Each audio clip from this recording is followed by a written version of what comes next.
Bienvenue, c'est Samy refait l'actu. Aujourd'hui, on va parler de pas mal de choses. Je dirais que la Palestine a gagné. Pour résumer, par rapport au conflit, ce qui se passe, elle a gagné. Pourquoi elle a gagné? Parce qu'elle a permis de montrer au monde entier ce qu'était Israël et ce qui la compose. Et voilà, ça a permis de montrer à ceux qui n'étaient pas au courant ce qui allait à les attendre. On va parler de Aurore Berger, ministre de je sais pas quoi, et le deux poids deux mesures vis-à-vis des associations féminines qui se passe. Voilà, vous allez voir le deux poids deux mesures dans ce gouvernement. Et aussi pour le Journée de la femme, il faut savoir qu'il y a eu des manifestations de femmes pour soutenir la paix et appeler au cessez-le-feu. Et nous avons eu la LDJ, un groupuscule juif français extrémiste qui est même en Israël est considéré comme un organisme terreau. Même en Israël, ils disent c'est des radicaux. Et étrangement, ben, ils sont associés à la police. Ce qui veut dire que la police, c'est la LDJ, c'est la police, qui est étrange et vous laisse garant de ce qui va advenir de la France prochainement. Parce qu'on peut voir que toute la caste politico-médiatique et policière est cul et chemise, quoi. Donc ça laisse un problématique sur la liberté et l'indépendance. Les médias ne sont pas indépendants, la police n'est pas indépendante, et la politique et les médias, donc il y a un moment, vous comprenez mieux pourquoi ce système va mal. Il y a aussi une petite vidéo que quelqu'un m'a envoyée, cette personne m'a dit, Samir, je veux pas que tu regardes la vidéo, je veux que tu réagisses en live, fais-moi confiance. C'est quelqu'un de confiance, je vais voir ça, je vais réagir. Je regarderai ça pour la fin, il m'a dit ça va être drôle. Pour rentrer en introduction, alors d'abord abonnez-vous, vérifiez si vous êtes bel et bien abonné, laissez un commentaire et likez pour le référencement de la vidéo, rejoignez-moi sur les réseaux sociaux. Je suis pas en live pendant le mois de Ramadan sur Twitch, mais n'hésitez pas à vous abonner. Et voilà. Donc, petite information rapide pour l'introduire le problème de laïcité. Selon Mediapart, Sidi, l'entraîneur d'un club de football amateur, est soupçonné. Et ça, je l'avais dit aux musulmans, mais il reste endormi. Tu vois, je vous l'avais dit qu'il y aurait des camps. Ils en ont parlé. Je vous avais dit que être musulman, ça finira dans les camps. Continuez à jouer les malins. Et soupçonné d'avoir effectué une prière musulmane dans le vestiaire. C'est quoi le problème de faire une prière? Non, mais il est soupçonné comme si c'était un crime. Je comprends pas. Dans le vestiaire et a été renvoyé sur demande de la préfecture qui a menacé de retirer les subventions au club. Les subventions du club étant suspendues tant qu'il n'était pas évincé. Donc je veux bien, mais il est soupçonné. Et malgré qu'il est soupçonné, il a été condamné. Moi je pose la question, là pour les droits tardés, qu'en est-il du fait que à l'Élysée, on ne fête pas Noël? Qu'en est-il que Emmanuel Macron prend un truc d'Israël comme ça, un signe distinctif, une plaque d'un soldat génocidaire? Pourquoi on a fêté Hanouka à l'Élysée? Je vous demande, pourquoi on ne fête pas Noël? Et c'est là où vous pouvez piéger les droits tardés, qui se disent patriotes français, bleu, blanc, rouge. Vous n'êtes que pathétiques, c'est tout. Pourquoi vous ne dénoncez pas? Ça devrait être un scandale et vous n'en parlez pas parce que vous avez peur. Vous êtes effrayés. C'est aussi simple que ça. Vous êtes tous effrayés. Le peuple français est effrayé. Continuez à jouer les malins en commentaire.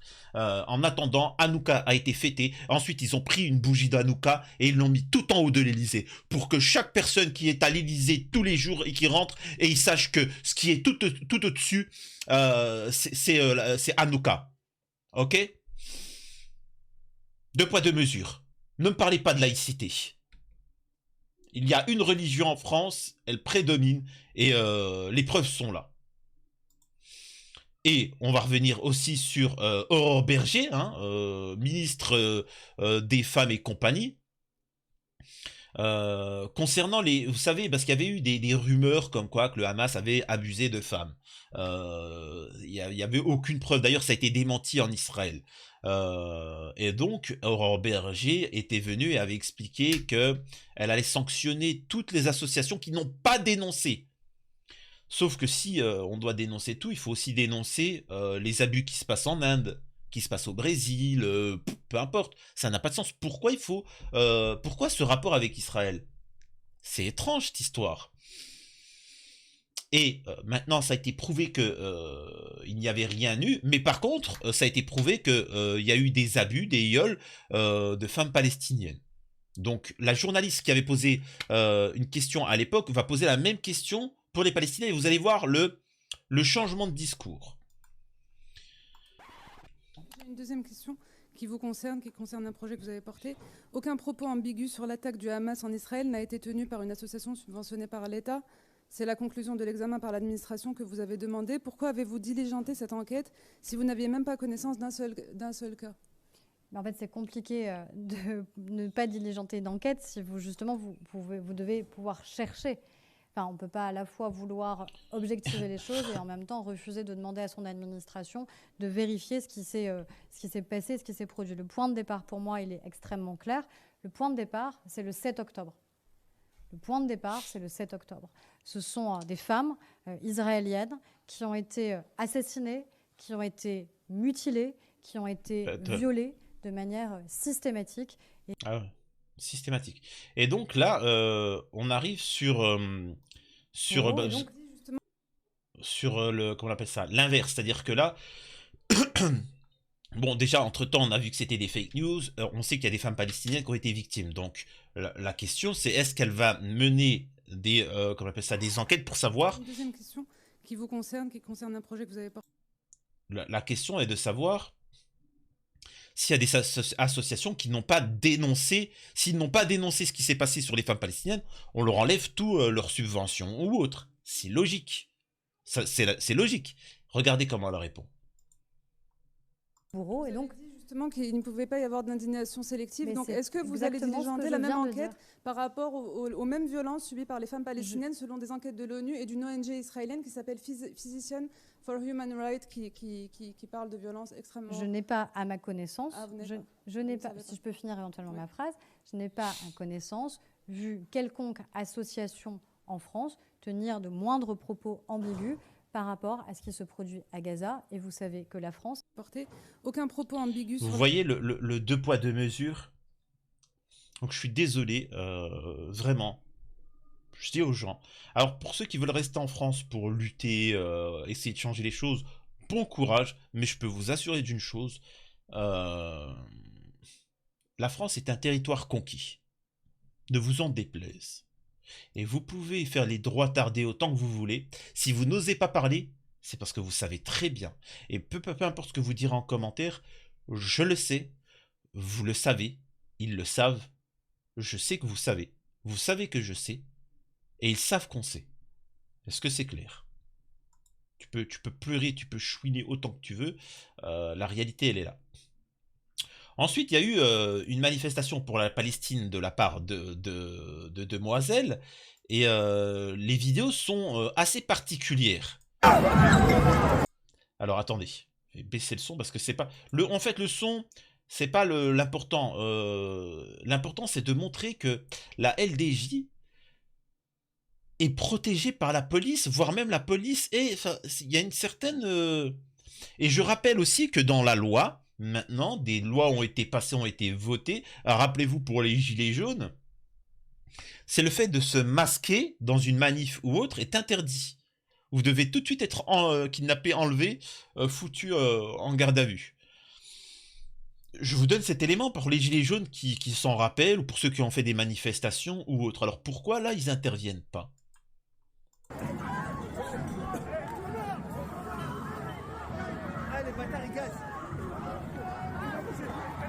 Vous voyez que ça frappe les femmes, hein. Pour la journée de la femme, ça se fait plaisir, hein. Ça se donne à cœur joie. Maintenant, ça peut vous surprendre, vous, hein, parce que ça peut surprendre les Européens, ça peut surprendre aussi les Maghrébins, les Arabes, les Russes, etc. Mais, parce que dans nos cultures, il faut savoir que la femme et l'enfant, c'est quelque chose de sacré, de prioritaire, il y a un certain respect, etc. Dans d'autres cultures, non, au contraire. Tu vois, balèque. Femme, enfant, tu vois, on s'en fout. On peut y aller, ça dérange pas. C'est pour ça que je vous ai dit, il faut pas juger, il faut comprendre les valeurs des gens. Faut comprendre la culture des gens pour comprendre pourquoi ils se comportent de telle ou telle manière, tu vois. Mais bon.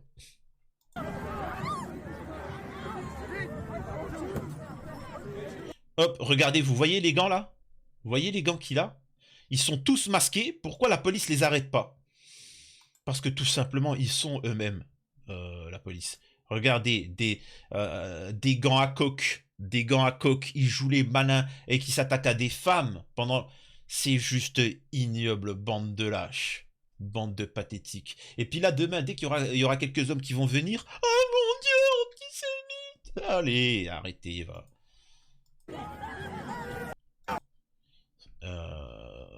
Normalement, expulsion, hein. Les gars, au QTF direct. Vraiment, au QTF direct. Ça ne rigole pas. Là, c'est facile de voir leur visage pour la police. Mais il faut choper tout ça. Hein. Il faut choper. Hein. Faut...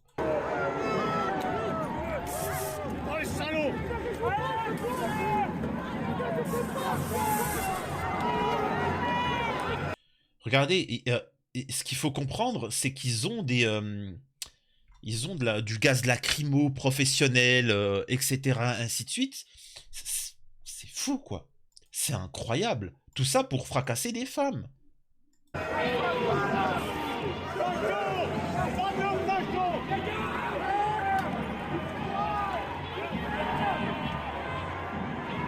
On est d'accord que ce sont des casseurs. Est-ce qu'on est bien d'accord que dire c'est des casseurs, c'est des gens violents? Normalement, ils doivent être arrêtés par la police. Et que les femmes là qui sont en train de manifester, c'est des citoyennes françaises.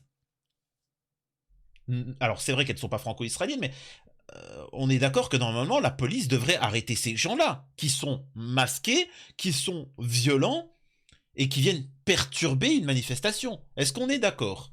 Regardez.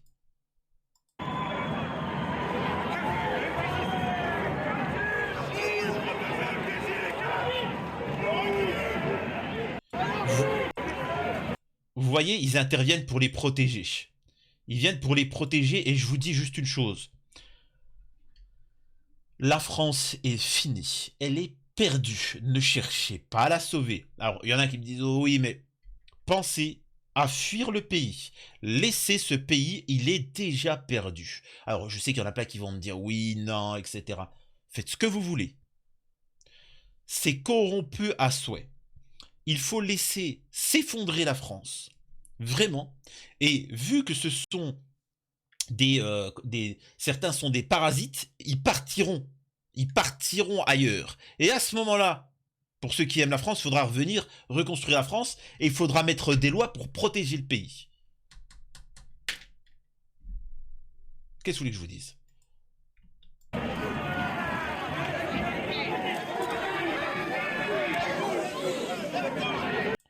Là, il intervient, alors que c'est un manifestant, bon, il est tombé, et donc le réflexe, il a voulu le fracasser, et il lui dit, il est avec nous, il est avec nous. Il est avec nous, et donc en fait, le mec de la LDJ donne des ordres aux policiers, et le policier, il est là, pardon, minable, espèce de héros de la nation, va. Mais vivement, Yallah, fait en sorte qu'il y ait la guerre avec la Russie. Faites qu'il y a la guerre avec la Russie. Tu vois, pour que tous ces héros de la nation là, vous allez voir tous prendre un billet d'avion et partir. Faites qu'il y ait la guerre en Russie avec la Russie. Je peux vous assurer que tous vos héros de la nation, ce sera les premiers à fuir. Tu vois. Retenez bien ce que je dis. Incroyable. C'est ignoble. Ce que je vois, c'est ignoble. Bref. Donc j'espère que ça va être drôle parce que là, il y a la personne qui m'a dit c'est drôle à voir. Donc il y a Aurore Berger, voilà, donc c'est... Je sais pas, on va voir ce qu'il en est. Ministre, c'est des ministres français? Ouais, c'est des ministres français. Bon, il y a Gabriel Attal, Aurore Berger, on est à Matignon. Alors quelles conneries ils vont dire? Avant de préparer un petit discours un peu plus fort, formel, je voulais partager ces paroles.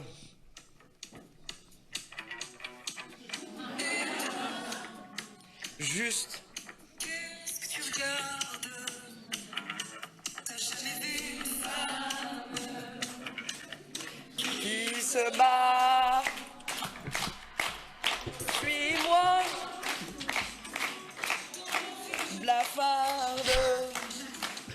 et je te montrerai.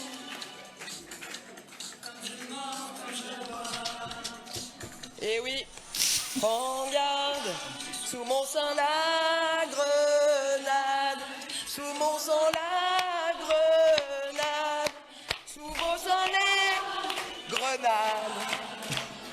Bon, je vais pas faire 4 minutes de chanson, il fait beaucoup trop beau. Et ça n'est pas la vocation. Bravo à vous.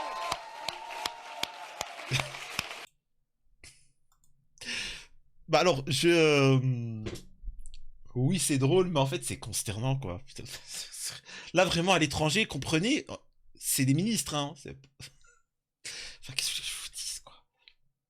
Qu'est-ce que je vous dise, franchement. Bah, en fait, j'ai du mal, parce qu'en fait, je suis partagé entre me retenir, avoir un fou rire, et... Et je m'imagine là, les Belges, les Suisses, les Algériens, les Russes, Poutine, imaginez-vous Poutine menacé par ça. Poutine, t'es menacé. Ah bah, d'accord, dossier soviète. Tu sais, eux, ils ont des missiles Satan 2 qui sont capables de détruire un missile la moitié de la France.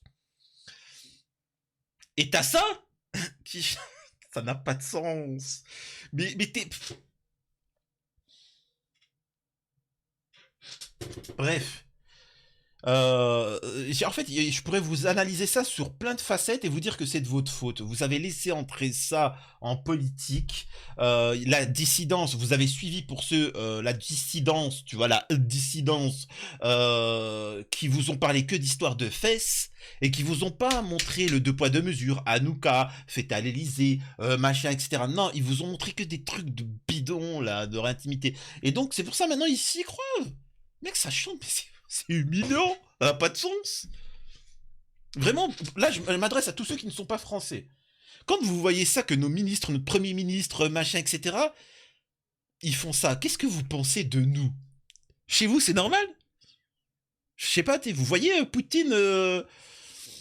bref, dites-moi. Dites-moi ce que vous en pensez, s'il vous plaît, par pitié.